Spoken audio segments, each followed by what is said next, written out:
Well, hey, gang, welcome to another episode of Rimshots with Sean. I'm here with the latest version of the mayoral candidate interviews, and I've got the one, the only Mr. Jim Hoskins, who the people called for you. I mean, I heard on Todd Vino's show a bunch of times they were asking for you. So why do you want to do this?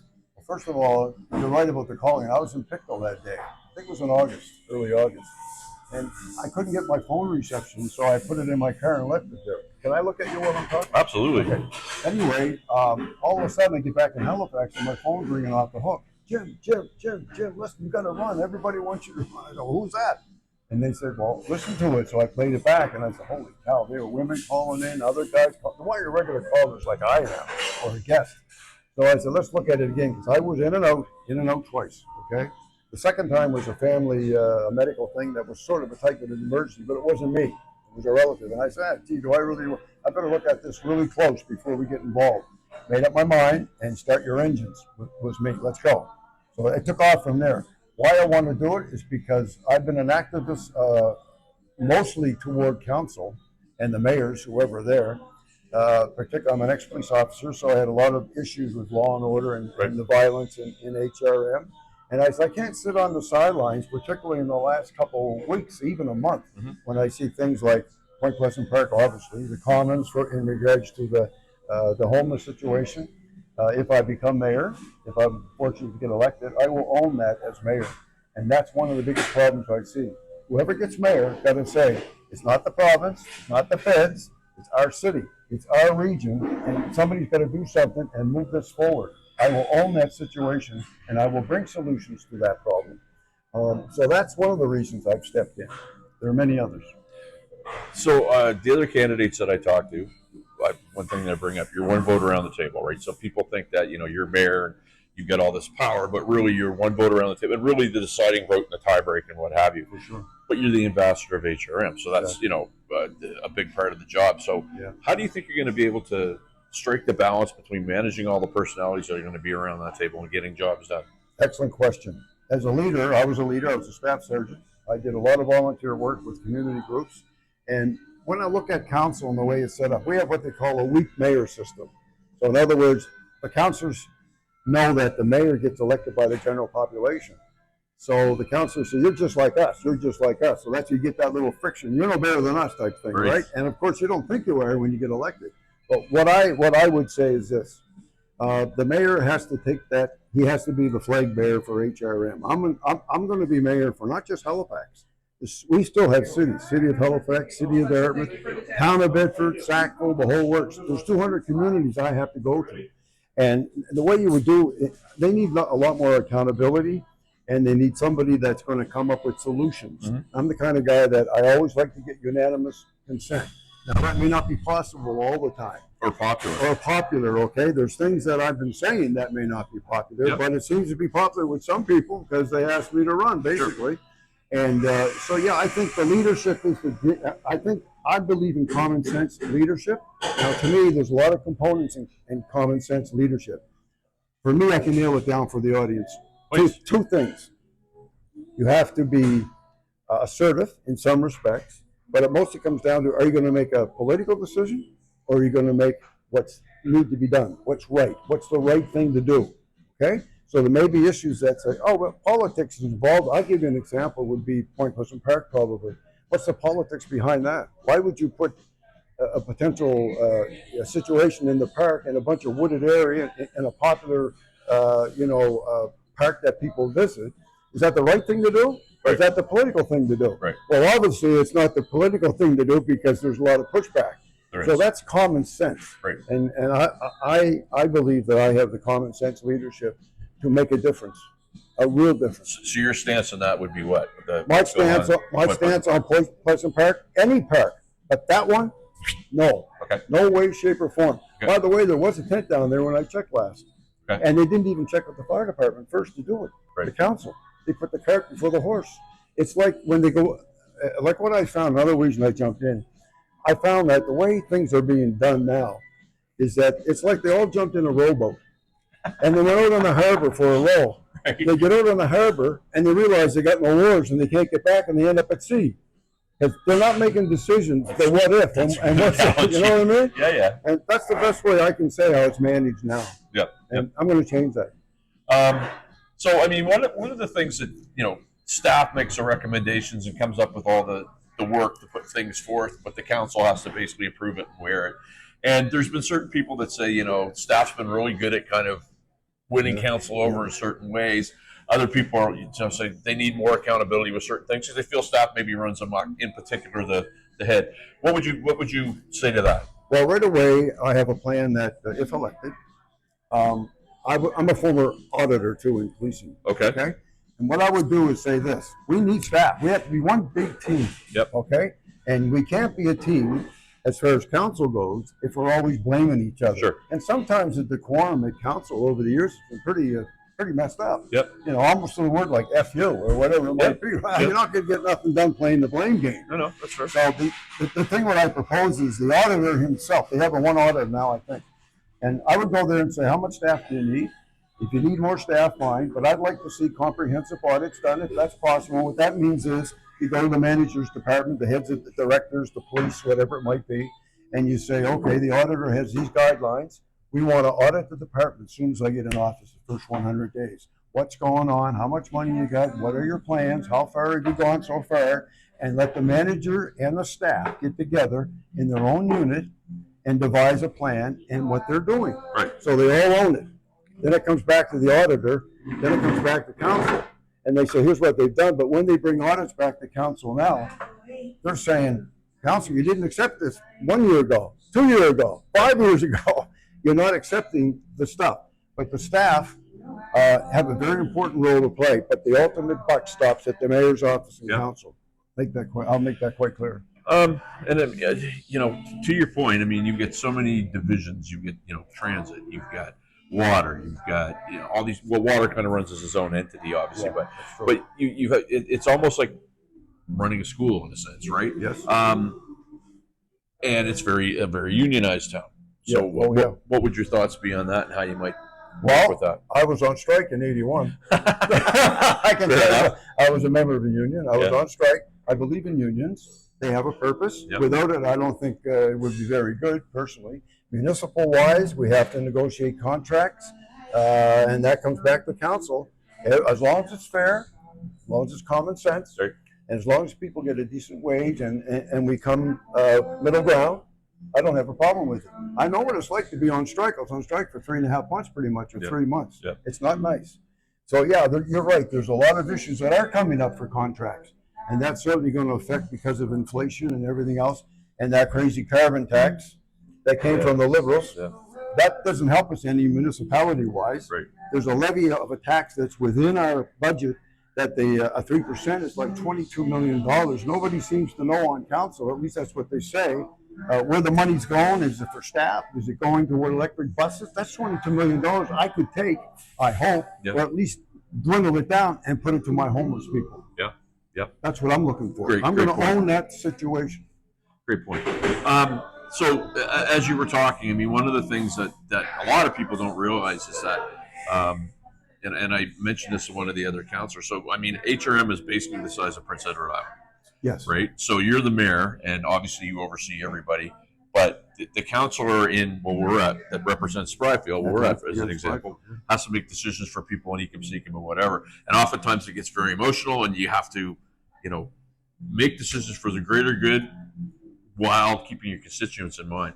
How would you, I guess, work within that as somebody that would be a newcomer to the whole thing? All right, this is where a policing background comes in handy. When I was a cop, people would blame me for the decisions they were making and the action I had to take. When I'm mayor, guess what? They're going to blame me. It's going to turn around. They're going to blame me for the decisions. Yeah. What you need to do is try to build consensus. Everybody knows that HRM, there's 200 communities. Right. Why I didn't have a public, display of my announcement, like so John Mattis could pick it up on ATV for one night. I don't like that. Okay. Number one, it's an expense. You need so much to run for mayor. Right. So I've been going to as many communities as I can, and I plan to do all 200. So I'll be the mayor for all of HRM, all of HRM. And we don't have to give up our identity as Halifax, Dartmouth, or Bedford, or Sackville. When the counselors have to look at the outside picture, they have to look at the bigger picture. Yep. And we probably all get unanimous decisions made sometimes. Oftentimes they won't be. But you got to make the tough decisions too. So you have to encourage them to don't play the blame game, Jim Hoskins, if I'm mayor. Don't even go there. Right. Okay? I'm the kind of guy that prefers, like the tent, okay? The tent problem. Close the door. Council in the Municipal Act has to have their meetings over by 10 o'clock, believe it or not. Oh, is that Right? a rule? Not on my administration. Okay. Okay? We'll have a solution, or we'll be close to one, or we'll do something. Keep the door locked. We'll bring your lunch in. You're not going home. I heard councilors lately say, we can be doing this all night. We can be talking about this all night. Yeah, we might be. Yeah. But we're not leaving here without some better results. Interesting. That's how I work. Fair enough. Yeah. And you know, that's probably going to be a breath of fresh air to some people because, and it's a myth because I know a lot of people like Tony Mancini's a friend of mine, and I've known Gloria for years. And, you know, there's this impression or this myth that they've got it easy, like, and literally you're taking calls all day and all night. For sure. Right. So people need to know that, but that's not the case.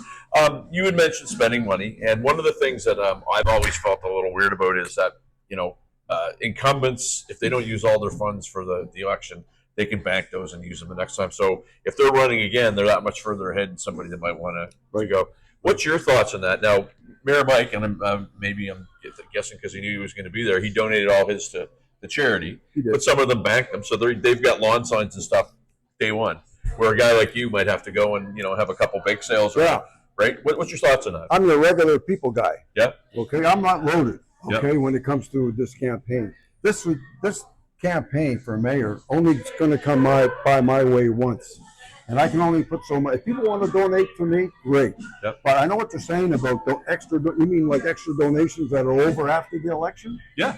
Some people carry that on to the next one. Right. That's exactly right. So they have that bank. They have that. So they're starting at. So if they raise $50,000 and they spend, you know, 25, they've got 25 to go towards their next run. Where Exactly. if you're at zero, you're at zero, and that to me doesn't seem fair. I will spend a lot of my own money. Yeah. Okay, and I would hope I'll get some donations. But I want people to vote for me. Yeah. I want them to see me, know me, because it's all name recognition. Yeah. You can have a well-known candidate. Won't say who he is. Yeah, I will say who he is. Fillmore, for example. Okay. And I'm not going to blame. I'm not going to badmouth him. Yep. I'm not going to blame him unless we're at a debate. But I will say this: you get a guy like Andy that's well known as an MP for Halifax. Yep. He's out campaigning outside Halifax as an MP, getting on taxpayers' dollars to raise money. Yep. That's whatever. Okay. There's nothing illegal about it. Okay. So he has name recognition. So you might get some voters, the silent voter, that'll say, "Oh, I'm going to vote now because guys died overseas for me." You know, that type of that, which is nothing wrong with it. I just want to vote. But I don't care who I vote for because I don't like any of them, right? But he walks in or she walks in and sees the name. Right. Now, is she going to see Fillmore or he's going to see Fillmore and check it off, or they're going to know what, say, Hoskins and check it off because they're familiar with my name. It's all about name recognition. And for me, I would like to think that the public trusts me. I just want their trust, okay? And maybe a little bit of money too. But I do want. You're honest. You're being honest. Yeah, I do want their trust. Yep. Because if they trust me, they will get a champion for the power of the people to be heard. Mm-hmm. And that's what we're missing: common sense and the power of the people to be heard. And I'll be their champion. So last election, and I've been playing around with the stat, but I'm close based upon what I found out. But I believe 39% of the eligible voters turned out. Yeah, correct. Yeah. And I said in the last interview that I did is that if you were in high school and you get 39%, you're going to summer school. That's not you're below the watermark. Yeah, you right? are. That's true. What would you say to people that are watching this to encourage them to come out? Because it just, to me, that gives me the feeling that they don't care, and I know they do. But what would you say about that? Well, what happens with I've been in. This is my 5th election. I ran twice for council. My last time was 2020. And my other 2 times were for MLA way back when I was a Liberal. I'm no longer a party member of anybody. Okay, yep. I tasted that broth and I don't like it. Okay, but I believe in cooperation. Yeah. Now, what I would say to the election is, when election time comes, usually there's an increase in a mayor's election. Especially, they want a new mayor. Okay, so they got to come out and vote. If they come out and vote, the only way you can get them out to vote is to say, like, I represent a certain amount of people right now that want me to speak for them. I hope they come out and vote. I encourage them to do. I encourage everybody to come out and vote. But to get them out and vote is very hard because every election you have for council, here's what happens. Get rid of the whole bunch. No matter what they are. They're no good. They're all bad. Right. When election time comes, it's just what you said, only 38%. But this is a new election. Yep. This is get a new mayor. And I think it's 60%, maybe the council or something like that will be back. 5 won't be, but yeah, there's 60%. Well, I mean, 5 won't be. So there's a potential of 2 existing councillors to be gone because they're running against you. There you go. And if they lose, they're out. Yeah. So yeah, I mean, you're some big turnover. Right? The most thing I like to talk to people face to face. Yeah. All the social media is the thing now. For example, I won't spend a whole lot of money on brochures and stuff. Yep. And signs when it's all social media. Yep. So I have to get on social media, and I have to get on people. I can talk to you face to face. Yep. I get to meet you, right? Yep. So I might just go, well, you're running for mayor. My God, like you said, that's 200 communities the size of PEI. Yep. I was just down Muscatavit, here last weekend. Yep. You got to go around the loop and come back. So you can't go banging. I know what the agony of defeat is, and I know what the agony of defeat is. Yeah. So I won't be going up too many doors and stuff, but I will be going to gatherings of town hall meetings. Like say if there's a fire hall somewhere, and they're willing to have people come and see me talk, and they can tell me what they want, how they feel, how I feel. That's my idea of campaigning. We'll see if it works. Well, there we go. So, last question. I'm going to give you the opportunity here to give the pitch to the people that are my audience. So I've got in HRN, I've got roughly 20,000 people that tune into this on any given time. Yeah. And you're going to talk to them, and you're going to basically say, here's my pitch for you to come out and vote for Jim. What would that be? Okay. Here's my pitch. You want common sense, you vote for Jim. You want to talk about bike lanes? I think we should revisit the Active Transportation Act to not prohibit bike lanes, but to put them more strategically. And there's a lot of millions of dollars we're talking about bike lanes, but we need bike lanes in HRM for sure. The other one is the violence. Yeah, I'm an ex-cop, and I'm outraged of the killing of a little boy in Dartmouth, Marion Kane, 2 years ago, shooting of a girl on Federal Avenue. Africville, there was a mass shooting. Mass shooting in Halifax? Yeah, we just had one in Nova Scotia. Right. So there is violence in this city. I'm not happy with it, and I'm going to be on top of that as your mayor. The other thing is there's a 3% climate tax levy that takes place, and the reason Savage and Council put that in was to electric buses and maybe buildings with better climatic stuff. I like to know where that money is because nobody seems to know where it's going.